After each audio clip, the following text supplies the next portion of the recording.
Looks like the bike is due a clean, look at it.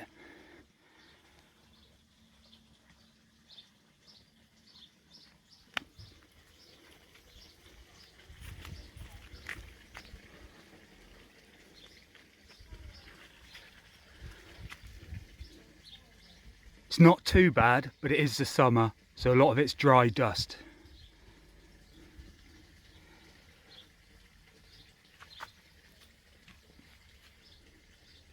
First I'm going to remove my battery and then cover the cables with a sandwich bag and elastic band. I clean my bike in like 3 separate processes. One, first with a hose pipe, where just knock off all that loose and anything that this will take off. Then I use the sponge and bucket, and after that it's the drying phase.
That's the first process. Literally, I had come home, the mud was still wet, and that is the best time just to knock off all the loose and get rid of as much mud as possible before it dries and settles.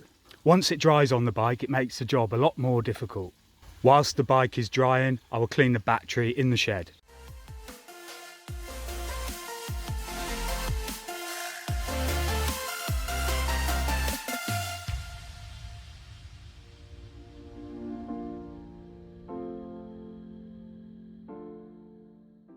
When I do the first phase, I always try to find a bit of garden where there's a few holes so that all the mud that comes off the bike will just fill some of the holes. Kill 2 birds with 1 stone. I never use a pressure washer to clean my bike. I will always use a bucket and a sponge with some fairy liquid.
There you go then, it's all nice and clean with the bucket and sponge. I've got no complaints. I know that when it dries off I see a few marks or areas I may have missed or not quite cleaned deep enough. But that's what the last phase is with the rag. You can just get to all those marks and hard to reach places. Anyway, now what I'm going to do is dry my bike off quickly.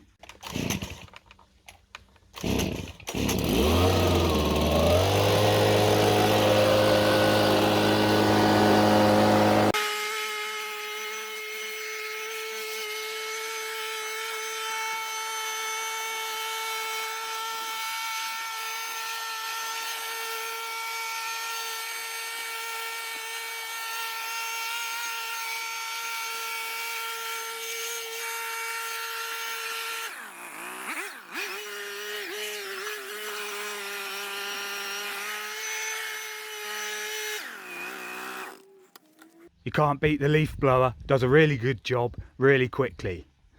Now I'm going to take it in the shed, and if I find any other wet patches, I'll just get the airline on it. Apart from that, I just need to give it a wipe with the rag, and it should be as good as new.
It's looking clean. All I need to do is put the battery back in and connect it up.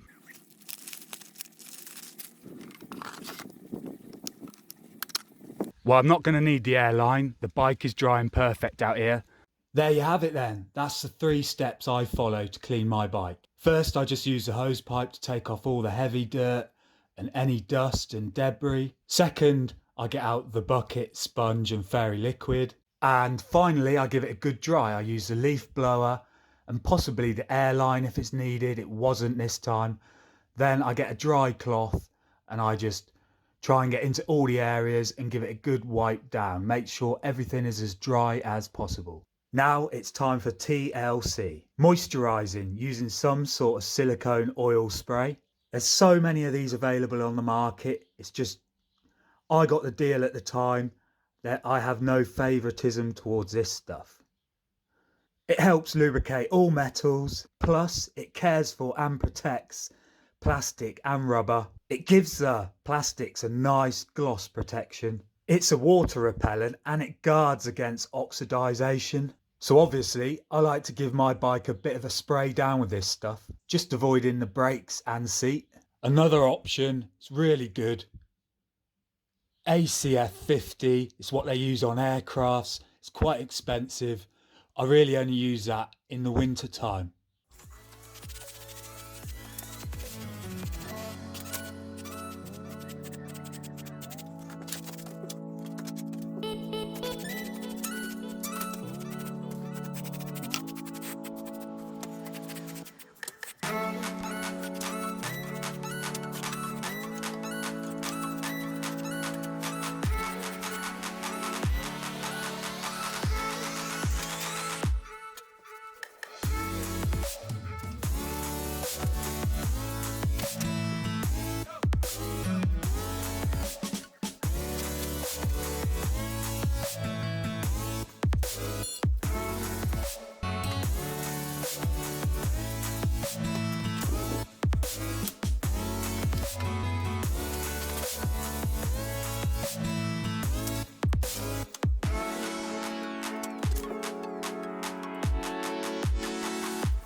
She's got a nice layer of protection now. There's one job left to do.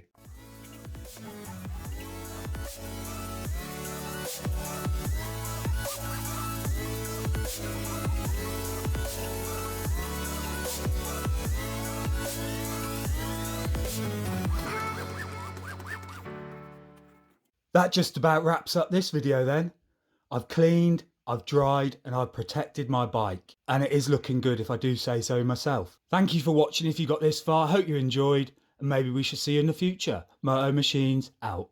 This is just a quick little extra I'm going to mention. As you can see, my pre-ride check starts after my post ride. Now is the perfect time to be checking over my bike, making sure it's ready for its pre-ride. That's going to help prevent any failures and keep me safe on my next ride.